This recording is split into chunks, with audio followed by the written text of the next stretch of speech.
Des centaines de milliers de Turcs ont célébré samedi le 562e anniversaire de la conquête d'Istanbul par les Ottomans. Une commémoration transformée en meeting électoral par l'AKP. À 8 jours du scrutin législatif, le président Erdogan espère obtenir une majorité des 2/3 pour amender la Constitution et passer à un régime présidentiel.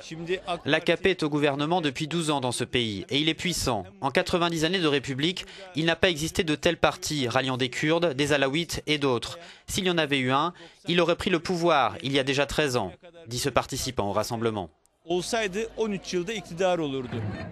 À quelques kilomètres à peine, toujours à Istanbul, étaient réunis les partisans du HDP, le Parti démocratique des peuples pro-kurdes. Pour la première fois, il pourrait faire son entrée au Parlement. Nous ne voulons pas que l'AKP dirige encore seul, donc nous voulons franchir le seuil électoral. S'ils gouvernent seuls en obtenant 50 ou 60 sièges de plus, ils passeront toutes les lois qu'ils veulent. Ils rédigeront à leur guise une constitution. Si le HDP ne dépasse pas le seuil, aucun parti d'opposition n'aura d'influence. C'est pourquoi nous devons l'atteindre. Le drapeau turc était mis en avant dans ce rassemblement du parti de gauche pro-kurde, signe d'une stratégie d'élargissement de sa base électorale. Il milite pour les droits de toutes les autres minorités.